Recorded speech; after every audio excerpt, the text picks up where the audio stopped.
नमस्कार, बुलेटिन में आपका स्वागत है। आपके साथ मैं हूं जीनत सिद्दीकी। बेहद ही महत्वपूर्ण दिन, लगातार कोरोना को लेकर अपडेट्स और सूचना प्रसारण मंत्री प्रकाश जावड़ेकर क्या कुछ उन्होंने कहा वो हम आपको सुनाते हैं। के खिलाफ कोई हिंसा या हैरेसमेंट अब बर्दाश्त नहीं होगी और इसलिए उनको पूरा संरक्षण देने वाला एक अध्यादेश आज लागू करने का फैसला हुआ है और राष्ट्रपति जी के हस्ताक्षर के बाद वो तत्काल प्रभाव से लागू होगा। महामारी के संकट से जूझने वाले योद्धाओं को देश जब उन्हें सलाम कर रहा है, कुछ लोग उन पर हमले कर रहे हैं, कुछ लोग उन्हें संक्रमण फैलाने वाले समझ रहे हैं और ऐसी हिंसा या त्रासदी नहीं चलेगी, यह देखना पूरे समाज का और इसलिए सरकार का काम है। पश्चिम बंगाल के 24 परगना इलाके में पुलिस और मीडिया कर्मियों को दी जाए छूट, एनबीए आई कार्ड दिखाकर ही करने दी जाए एंट्री। ये एक और जो खबर है उससे हम आपको बता रहे हैं कि एनबीए ने लिखी यूपी सरकार को चिट्ठी, मीडिया कर्मियों को छूट दी जाए और आई कार्ड दिखाकर एंट्री करने की इजाजत मिले। दिल्ली यूपी बॉर्डर में बंद की गई है बगैर पास की एंट्री। गौतम बुद्ध नगर के डीएम ने जारी किया है आदेश।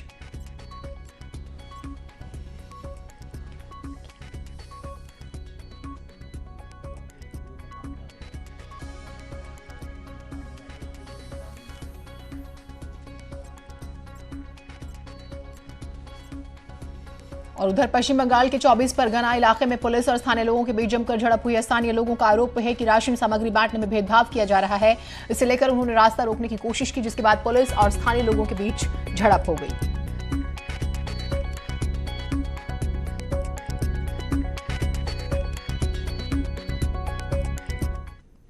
अलीगढ़ में तय वक्त के बाद मार्केट बंद कराने गई पुलिस पर दुकानदारों ने पथराव कर दिया, जिसमें एक पुलिसकर्मी जख्मी हो गया। पथराव के बाद क्षेत्र में तनाव है, जिसे देखते हुए भारी संख्या में पुलिस बल तैनात किया गया। थाना शहर कोतवाली क्षेत्र का यह पूरा मामला है।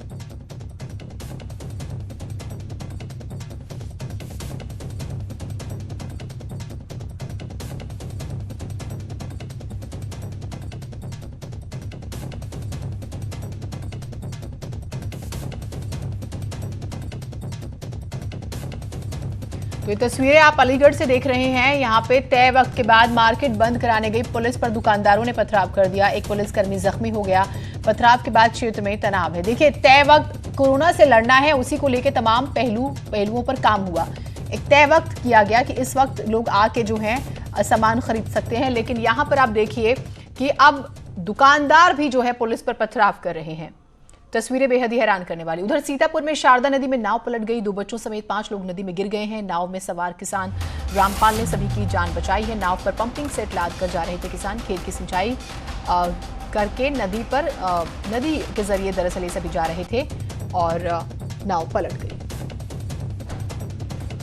ये एक्सक्लूसिव तस्वीरें आप न्यूज़ 18 की स्क्रीन पर देख रहे हैं। चारों तरफ पाबंदियां हैं, उसके बाद भी लोग जो है नहीं मान रहे। अलग अलग तरीकों से वो काम कर ही रहे हैं और यहां पर भी कुछ ऐसा ही हुआ, लेकिन नाव पलट गई।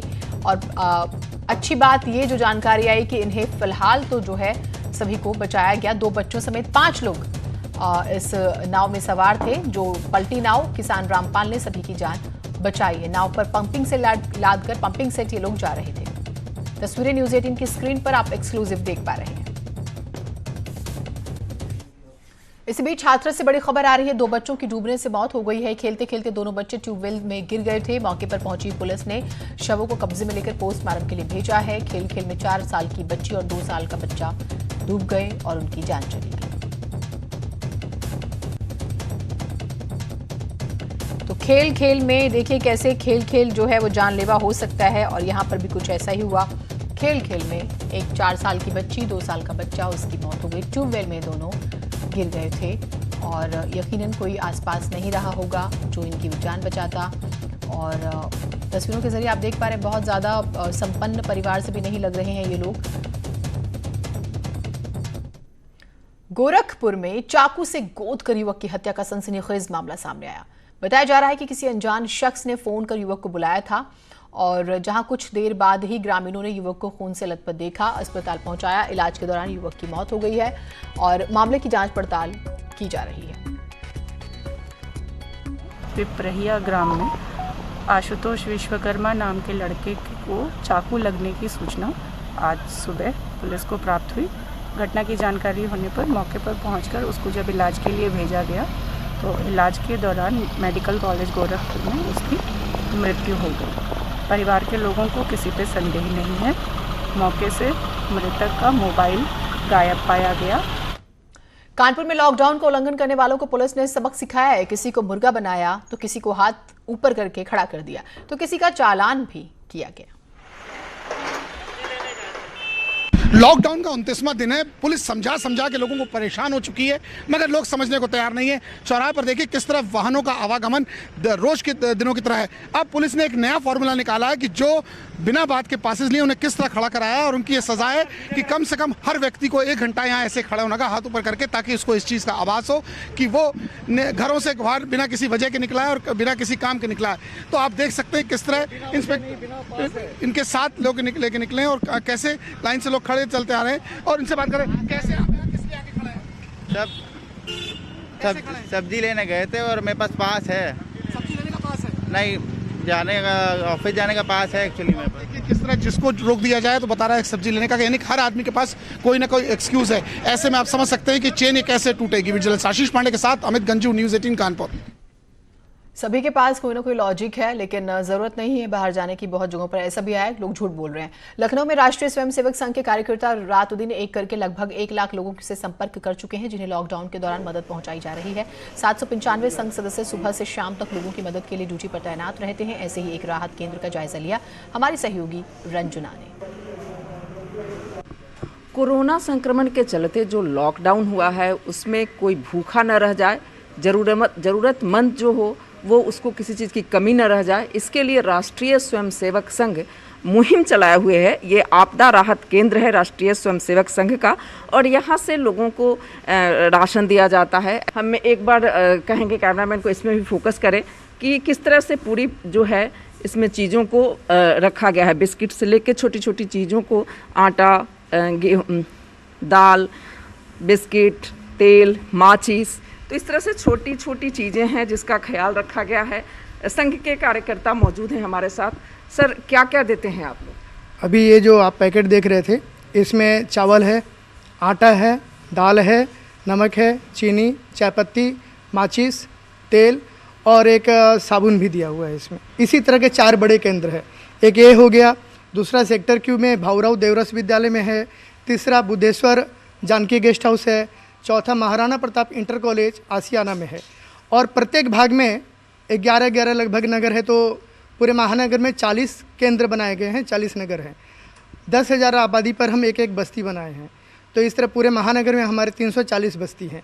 तो बस्ती के अनुसार उन व्यक्तियों को चिन्हित किया गया है जो रोज़ कमाते थे, खाते थे, आज उनके पास राशन नहीं है। पूरी एक प्रक्रिया है, उस प्रक्रिया के तहत जो ये राष्ट्रीय स्वयंसेवक संघ के कार्यकर्ता हैं सब लोग लगे हुए हैं, सुबह से लग जाते हैं। और जो लखनऊ में जितने केंद्र हैं, 40 केंद्र बनाए गए हैं और सभी केंद्रों पे राष्ट्रीय स्वयंसेवक संघ के कार्यकर्ता सुबह से इस मुहिम में जुट जाते हैं कि कैसे ज़रूरतमंदों तक खाना पहुँचाया जाए।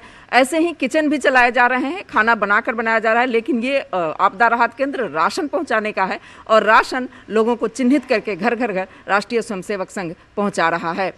कैमरामैन सर्वजीत के साथ रंजना, न्यूज़ 18 लखनऊ।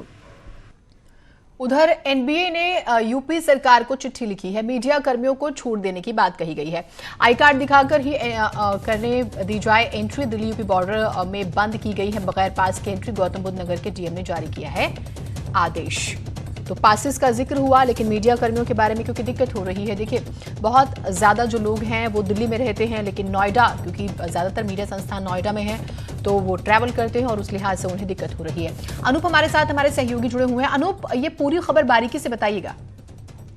देखिए, 2 दिन पहले ही गाजियाबाद और नोएडा, जो कि गौतम बुद्ध नगर है, वहां पर दिल्ली से आने जाने को लेकर मीडिया पर्सन पर भी बैन लगा दिया गया था। और यहाँ के जो प्रशासन के लोग थे उनका साफ तौर से कहना था कि मीडिया कार्ड के थ्रू वो आ जा नहीं सकते हैं। इसके लिए कर्फ्यू पास, जो कि कर्फ्यू पास बनाया गया था आम लोगों के लिए, जरूरत के सामान के लिए, आदान प्रदान के लिए, वो बनाया जाए। इसको लेकर एनबीए ने तल्ख टिप्पणी की है। उत्तर प्रदेश सरकार को उन्होंने लिखा है, योगी आदित्यनाथ को लिखा है, और उसने साफ तौर से कहा है कि चूंकि जो न्यूज एजेंसी है, न्यूज मीडिया है, उसमें कई तरह के लोग काम करते हैं, जिसमें ओवी वैन होते हैं, ड्राइवर है, कैमरा पर्सन है, असिस्टेंट है, रिपोर्टर है, और इनका कोई फिक्स जगह या टाइमिंग नहीं होता है, और इनको अगर कर्फ्यू पास दिया जाता है तो ये कहीं ना कहीं बहुत कॉम्प्लिकेटेड हो जाएगा।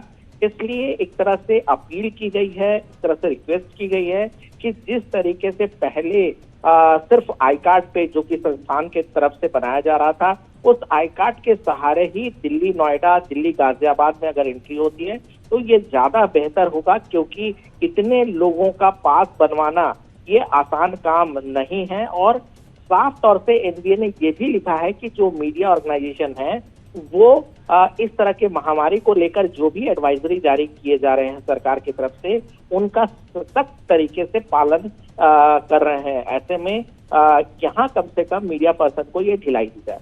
जी, तो क्या संभावनाएं है कि मिल सकती है ढिलाई, या अभी इंतजार करना होगा? नहीं, बिल्कुल, देखिए अभी इंतजार करना होगा उत्तर प्रदेश सरकार किस तरह का फैसला लेती है, लेकिन गाजियाबाद प्रशासन की तरफ से ये जरूर कहा गया था कि जिस तरीके से दिल्ली के लोग गाजियाबाद में आ रहे हैं, और ऐसे भी मामले देखे गए कि दिल्ली से आने वाले व्यक्ति की वजह से गाजियाबाद में एक व्यक्ति इन्फेक्ट हुआ। ठीक, बिल्कुल, और देखते हैं कि किस तरह से सहयोग मिलता है जो मांग की जा रही है उस पर। बहुत शुक्रिया अनूप हमारे साथ जुड़ने के लिए। इसी बीच एक खबर लखनऊ में आ रही है। लखनऊ में हंगामा हो गया है। लॉकडाउन में कार चेकिंग पर एक महिला भड़क गई है। कार में 3 महिलाओं को देखकर पुलिस ने रोका था, और रोकने पर ये महिलाएं भिड़ गई हैं। बीच सड़क पर हाई वोल्टेज ड्रामा हुआ है। गौतमपल्ली पुलिस ने कार का चालान कर दिया है। तो आप महिला हैं और आपको अलग से आजादी है, ऐसा नहीं है। नियम कायदे कानून सभी के लिए बराबर है एक गाड़ी में, क्योंकि 2 ही महिलाओं की इजाजत है। ऋषभ हमारे साथ जुड़े हुए हैं। ऋषभ, ये नौबत कैसे आ गई? एक कार में 3 महिलाएं थी, जो अब 1090 चौराहा है गोमती नगर का, वहां पर पुलिस ने रोका। तो इन्होंने बताया कि यहाँ किसी की तबीयत खराब है, इसलिए हम लोग 3 लोग हैं, और कुछ पुलिस से वहां पे इन्होंने बदसलूकी भी की।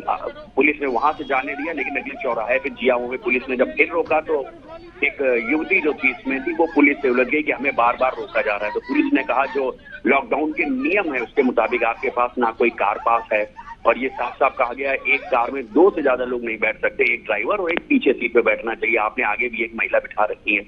इसी बात को लेकर बहस हो गई इंस्पेक्टर गौतमपल्ली में और जो महिला थी वहां पर। हालांकि किसी की इसमें एक तबीयत खराब बताई जा रही थी। बाद में पुलिस ने सिर्फ जुर्माना करके उनको छोड़ दिया है, लेकिन कुछ देर के लिए एक सीन जैसा क्रिएट हो गया था, हंगामा होने लगा था, काफी भीड़ लग गई थी, जिसको बाद में पुलिस ने छांटा है। लेना ऋषभ, एक इस घटना के बाद एक चीज की, जैसे कि आपने जिक्र किया कि शायद कोई बीमार था, तो अगर कोई ऐसी सिचुएशन सडनली किसी के साथ आ जाती है और वो पासेस माना कि उनके पास नहीं है, तो फिर कैसे क्या बात करा के या किसी तरह से भी उनकी मदद हो सकती है? क्योंकि दिक्कतें दोनों तरफ से नहीं होनी चाहिए। बदमिजाजी पुलिस के साथ भी ना हो, तो अगर कोई इमरजेंसी में फंसा हुआ है तो वो सडनली अगर कहीं जाना चाहे तो जा पाए। जीना, देखिए पुलिस के पास भी ये तय करने का कोई फौरी तौर पर फॉर्मूला नहीं होता है। पुलिस जो सामने दिखती है उसके ऊपर काम करती है कि एक कार में 3 लोगों की सख्त मनाही है। अगर एक कार में 2 लोग होते, 2 महिलाएं होती, एक ड्राइविंग सीट पे और एक पीछे की सीट पे, तो शायद पुलिस ना उलझती या मेडिकल इमरजेंसी की बात मान के जाने देती। चूंकि 3 महिलाएं थी, इसलिए पुलिस ने सवाल जवाब किया था। पुलिस के सवाल जवाब पर ये महिला झल्ला गई थी और पुलिस के साथ बदसलूकी की थी। क्योंकि पब्लिक प्लेस पर पुलिस की बेइज्जती की जा रही थी, बदसलूकी की जा रही थी, लिहाजा पुलिस ने सिर्फ जुर्माना काट के उनको जाने दिया। हालांकि कुछ पुलिसकर्मी इस बात पे भी अड़े हुए थे कि इनके खिलाफ लॉकडाउन तोड़ने की FIR भी होनी चाहिए, लेकिन अभी तक जो जानकारी उसके मुताबिक पुलिस ने सिर्फ जुर्माना कर इनको छोड़ा है। चलिए, बहुत शुक्रिया आप हमारे साथ जुड़े। देखिए, नियम कायदे कानून को फॉलो कीजिए। इमरजेंसी किसी के साथ हो सकती है, तो 2 लोग रहते तो शायद ऐसी स्थिति नहीं होती, लेकिन हाँ, पुलिस वालों का अपमान आप करें इसकी इजाजत भी आपको नहीं है। उधर खबर बरेली से आ रही है। कोरोना से जंग में पर्सनल प्रोटेक्शन किट की कमी से जूझ रहे स्वास्थ्य विभाग के लिए राहत भरी खबर आई है। पूर्वोत्तर रेलवे का इज्जत नगर मंडल 1000 रुपए में PP किट को तैयार कर रहा है। इस किट को DOD ने मंजूरी दे दी है। इज्जत नगर मंडल में अधिकारियों के मुताबिक पूर्वोत्तर रेलवे 20,000 PPE किट बनाएगा, वहीं बरेली के इज्जत नगर मंडल को 3,750 PPE किट बनानी है। लड़ने के लिए जो हमारे स्वास्थ्यकर्मी जाते हैं उनके लिए PPE किट प्रॉपर होना बहुत ज़रूरी है, और इस समय इस महामारी के चलते इस तरह की किट की क्राइसिस है। तो इसको देखते हुए मिनिस्ट्री ऑफ रेलवे ने निर्णय ये लिया कि इनकी मैन्युफैक्चरिंग कुछ इन हाउस की जाए। इसके लिए जो विशेष क्लॉथ है उसकी परचेज सेंट्रलाइज नॉर्दर्न रेलवे द्वारा की जा रही है और इसका फैब्रिकेशन डिफरेंट वर्कशॉप्स को दिया गया है।